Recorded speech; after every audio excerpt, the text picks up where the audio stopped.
We're living in an era where the need for a strong and clear condemnation of anti-Semitism has become acute.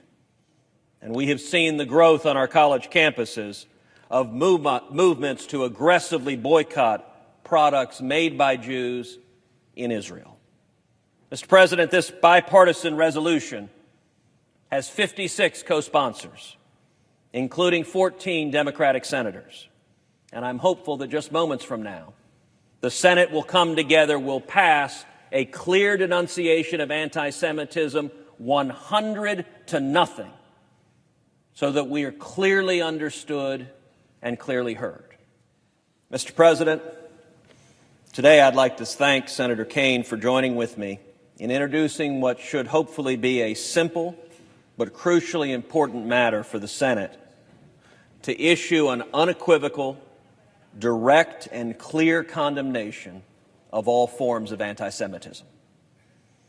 Unfortunately, we're living in an era where the need for a strong and clear condemnation of anti-Semitism has become acute. We are in the midst of a wave of anti-Semitism seen both here in the United States and all over the world.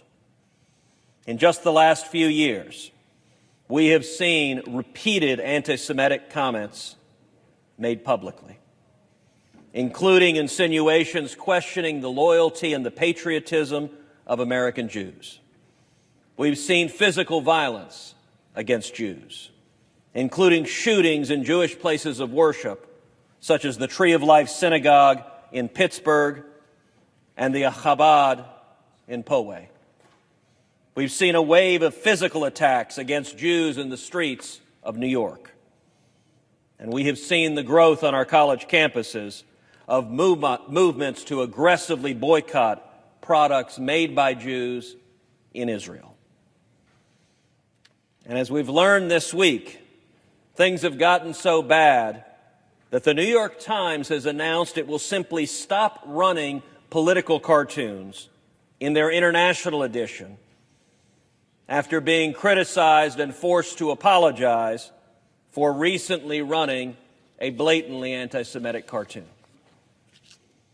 This resolution was also prompted, unfortunately, by the inability of the House of Representatives to come together and vote on a resolution straightforwardly and directly condemning anti-Semitism. Too many in political life have given in to the extremes, including the embrace of boycotts and at times outright hatred for Israel, the world's only Jewish state.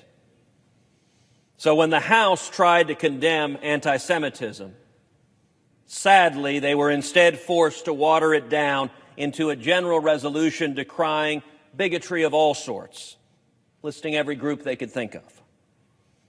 There's, of course, nothing wrong with condemning bigotry and hatred in general. But anti-Semitism is a unique prejudice with a unique history that has led to unique horrors throughout history. Jews today are the most targeted religious group in the United States for hate crimes, according to the data compiled by the FBI.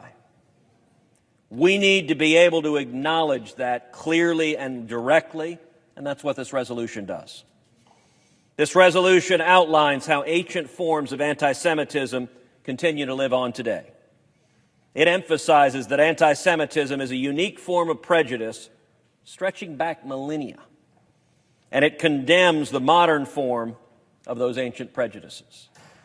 It talks about how anti-Semitism has for centuries included exactly what we're seeing here today, including physical attacks against Jews, including attacks on the loyalty of Jews and accusations of dual loyalty, campaigns to boycott, to confiscate, or destroy Jewish businesses, and accusations that Jews use money to purchase political power.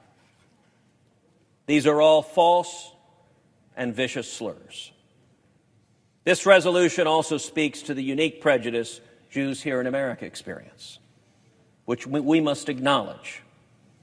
I'd like to read one clause in particular in the resolution. Quote, "In the United States, Jews have suffered from systematic discrimination in the form of exclusion from home ownership, in certain neighborhoods, prohibition from staying in certain hotels, restrictions upon membership in private clubs and other associations, limitations upon admission to certain educational institutions, and other barriers to equal justice under the law. This is a shameful legacy, and it makes it all the more incumbent that we as a Senate speak in one voice and stand resolved that the United States condemns and commits to combating all forms of anti-Semitism. Mr. President, this bipartisan resolution has 56 co-sponsors, including 14 Democratic senators. I am particularly grateful to Senator Kaine and his leadership, which has been pivotal in bringing us together to speak united with one clear voice. And I'm hopeful that just moments from now, the Senate will come together, will pass a clear denunciation of anti-Semitism 100-0, so that we are clearly understood and clearly heard. With that, I yield to my friend, Senator Kaine.